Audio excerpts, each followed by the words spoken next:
Yo, guys, not cool, not cool.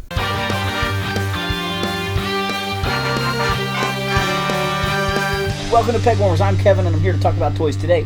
We're doing a modern toy unboxing. I have several toys from several toy lines here. Some of these are retail. Many of these are online collector toys. I'm going to be unboxing them, giving my reactions to the figures. But before we dig into these, I gotta show you something I saw at Target recently. So when I'm at Target, I always check the toy aisle. I was actually there with my wife looking for Christmas stuff, and I spotted a Desert Ops Snake Eyes, basically in a deluxe box. I was like, what is that? And as I got closer, I realized, oh, somebody bought a Desert Scorpion, returned the Snake Eyes figure that I guess they decided they didn't want, and kept the Desert Scorpion. Not the Scorpion accessories and things like that. I don't really understand this whole process that happened here, but if you guys have been watching this channel a long time, you know before I got burned by somebody opening a Lieutenant Falcon figure and returning to Amazon a headless Star Wars figure with a water bottle shoved in the package. That's a classic memory for the channel. And so I saw that, and I took a photo of it real quick. They had several Desert Scorpions there. My wife did ask me why I was taking a picture of it. I explained it to her. She did throw it in her cart and eventually showed it to an employee and kind of explained. She's like, oh, my husband noticed this. And so they took it. I don't know whether it'll end up back on the shelf or if they'll, write it off as a damaged product or whatever. But she did see what we were talking about, that the figure inside didn't match the figure on the package. My audio software was not recording with the correct mic for the first bit of this video, so the first toy or two, you may notice the quality of the audio is not quite as good. It does get corrected. Where to start? I think we're going to start with Mask. So far, I have 3 of the Mask vehicles that came in from the loyal subjects. I have the Condor, the high-tech helicopter, which used to be called the Switchblade, and the Thunderhawk. I was going to do a video at least on the Thunderhawk maybe, but with sticker application and things, it's not going to happen this week, so I decided to throw the Condor in with this stuff, so I could at least talk about one of these Mask toys sooner rather than later. Comes in a nice box, definitely looks like an old Kenner package. They show off all the new features pretty nicely there. It's definitely a fun, recreation here. The toys should be pretty much identical to the vintage one as far as the vehicles go, as far as I can tell. But then the figures here are kind of upgraded. So it does come in a little tray inside the package. And there is some instructions. Oh, and a sticker sheet. Pull the top layer off. Here is the vehicle. Now it has this, road rash effect already attached. But that comes off very easy. I want to see how this feels. Alright, that wheel does click up. I was worried that was going to be floppy there. It feels maybe a little bit lighter than the original vehicle. I'm not sure if the paint apps are slightly different. I feel like it's got a lot of little black details to it that I maybe don't quite remember on the original. You definitely have to push this more. It will sort of spring back into position, which I don't really remember that on the vintage. That wheel pops up, and then, of course, the rotor blades are going to pop out here on the sides. Those flip up. I don't know. They don't quite flatten out as much as the vintage one. It might look better, but I don't think the rotor blade is as good a quality as the vintage one. Now, I'm not comparing them one-to-one. I don't have the vintage one here with me. But just on kind of memory and feel alone, I'm not sure these rotor blades are as durable as the vintage one. It does look nice, though. So I'm going to fold it back up, put it back into the motorcycle mode. I can put the little burn rubber effect on there. So here we've got Brad Turner, the driver. He has the mask on, the longer mask, which has the blast effect on it. You can pull that off. Now, Brad has sunglasses, so we're not going to notice that the heads are kind of nicer painted as much here. His head does turn side to side a little bit, which is nice.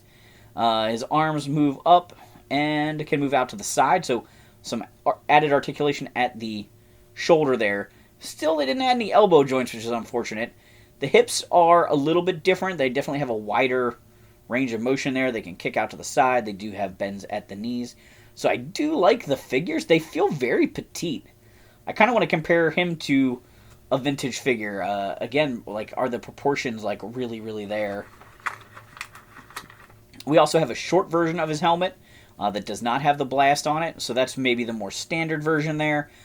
I was originally hoping that the blast would come off the helmets, and then you could put whichever version of the helmet on you want. I'm sure the short masks are a little bit more cartoon accurate, but for me, the longer masks were more nostalgic. I don't think I ever had anybody with a short mask as a kid. It was sort of a thing I learned as I got a little bit older. The helmets definitely seem a little less clunky, which might be good. Maybe the guys are a little less top heavy. They are still big, but they seem like maybe they're made of slightly thinner material. And there's one more blast effect in here that I think can go on the gun on the front. So when it's in helicopter mode, yeah, that little gun pops up on the front there, and you get the little shooting effect. So I do like the effects, for sure.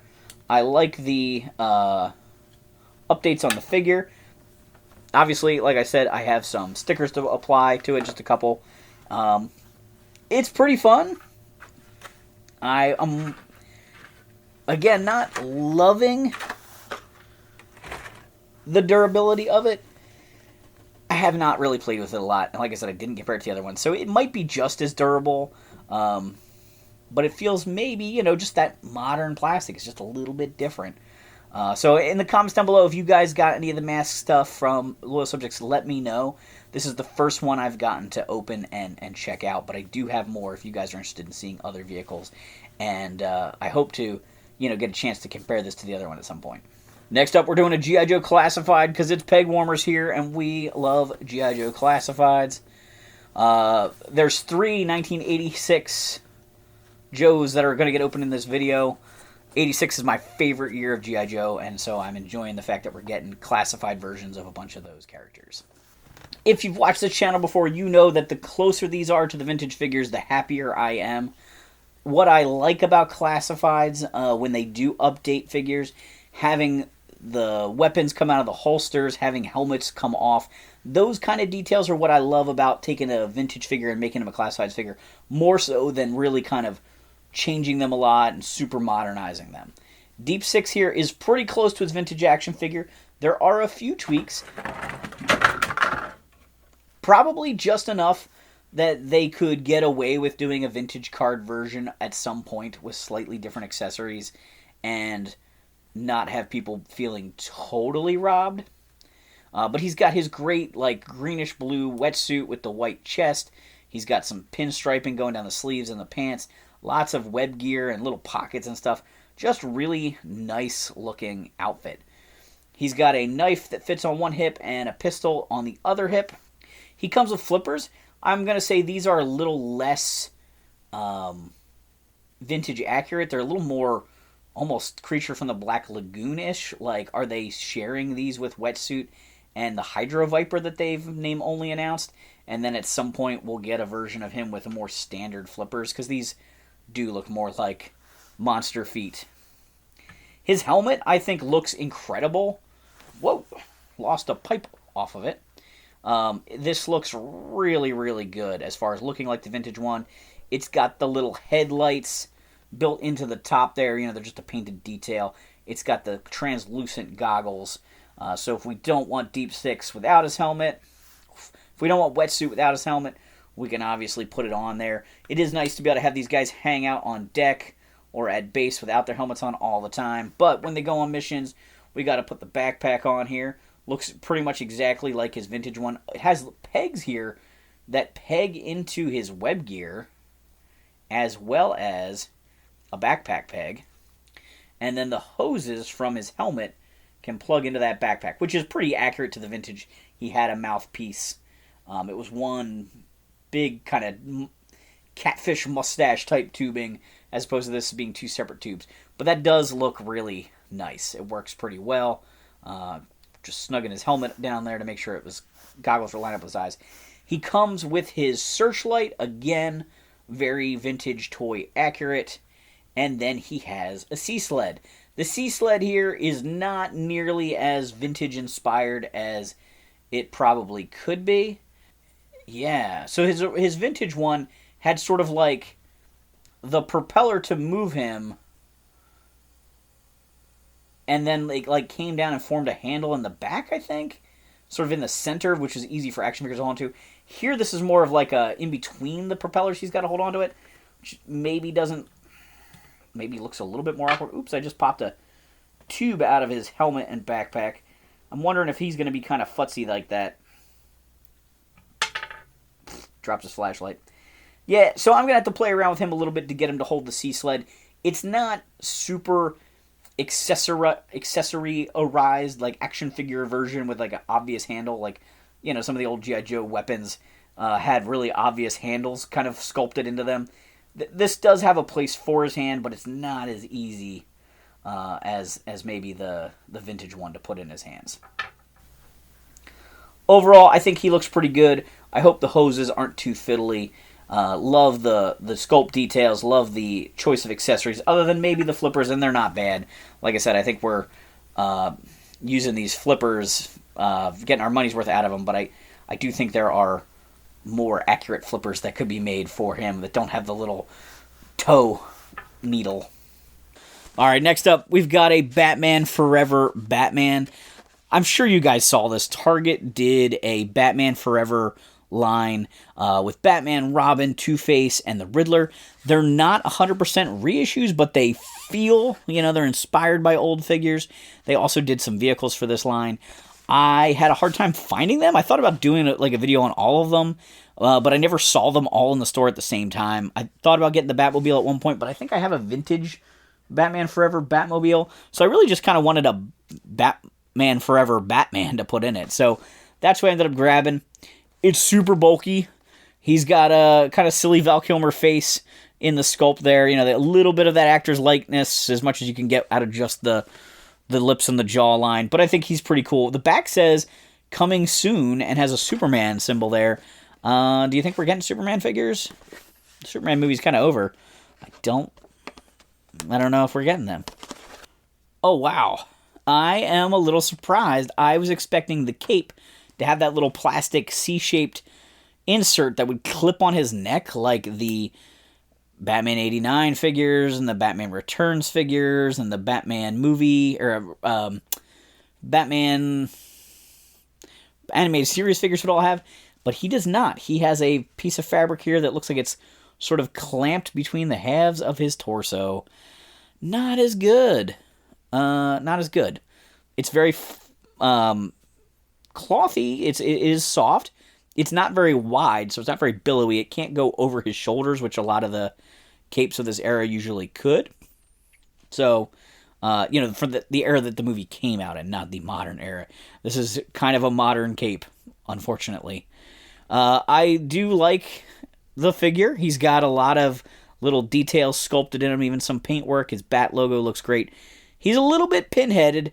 His neck is wider at the chin than it is at the top of his head, which is a little bit funny there. He's cheesy.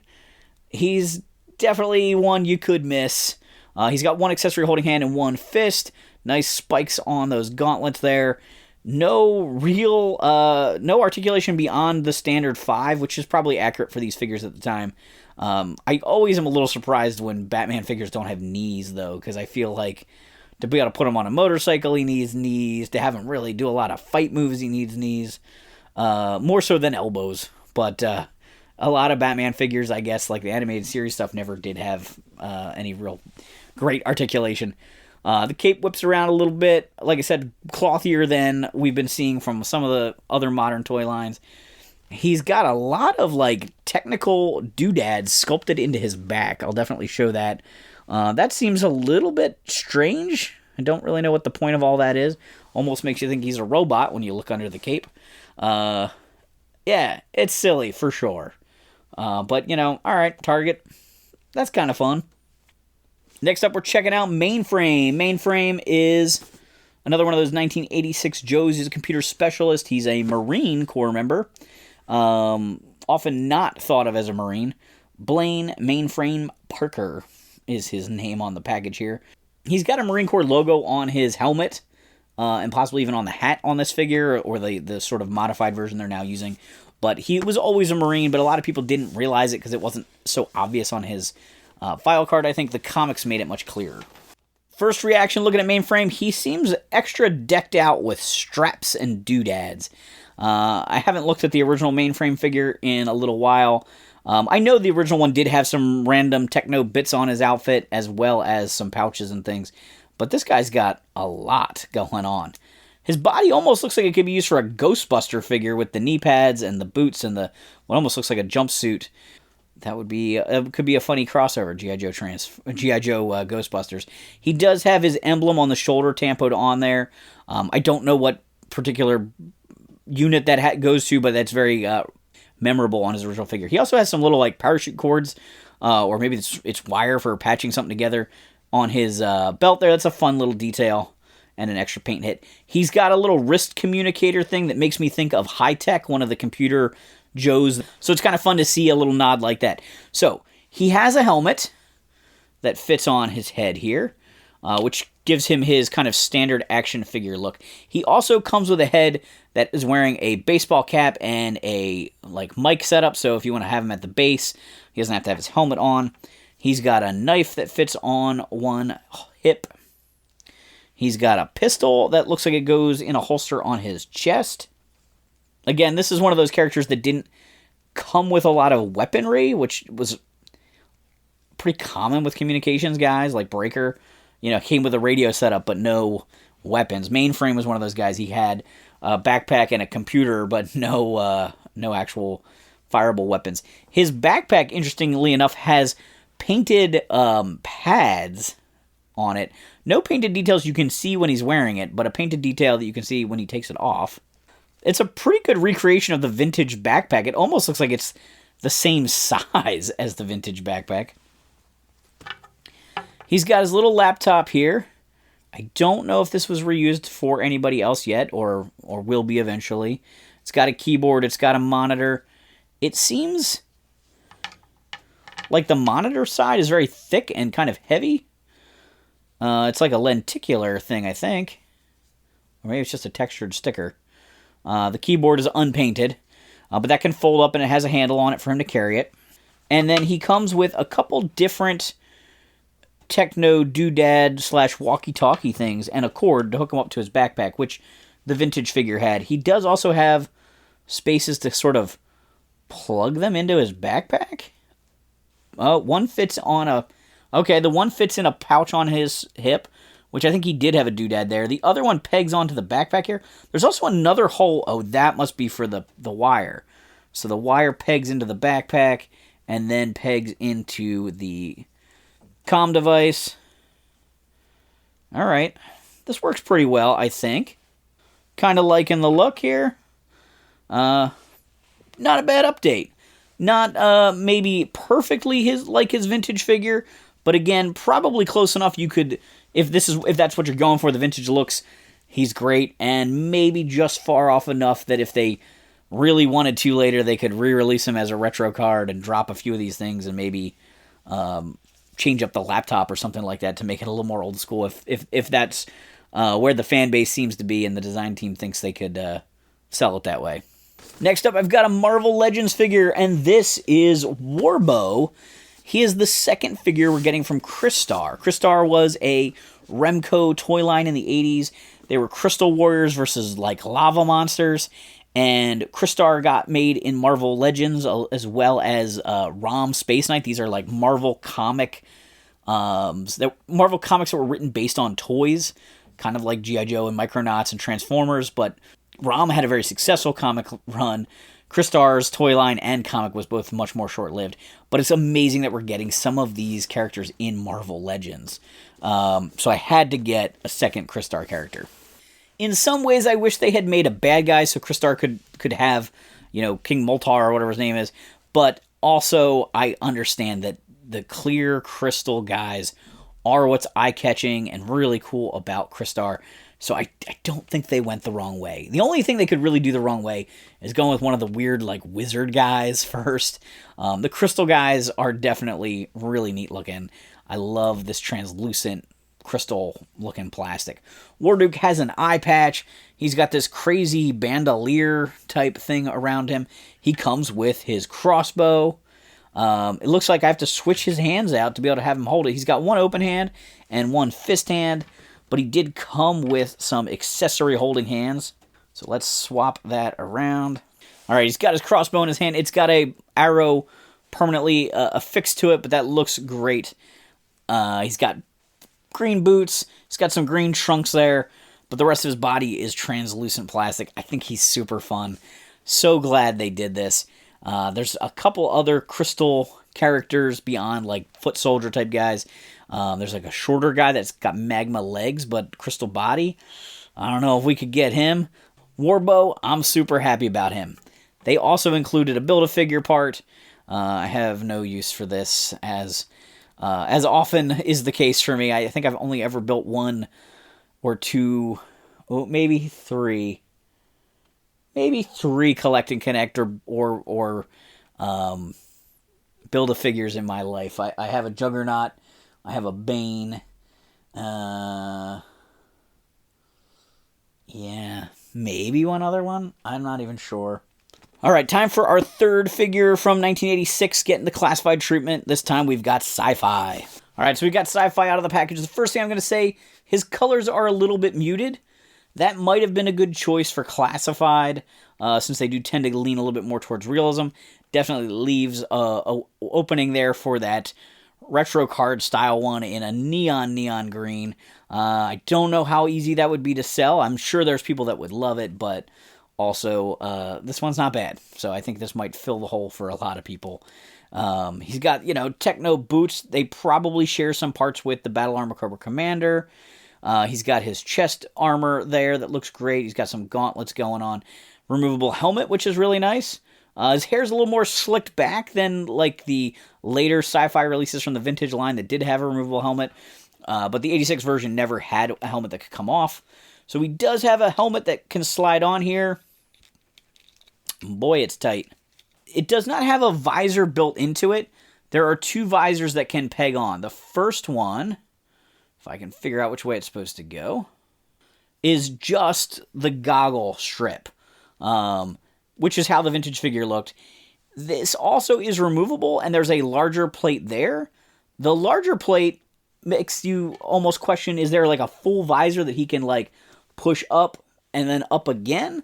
Or is it actually like a removable plate?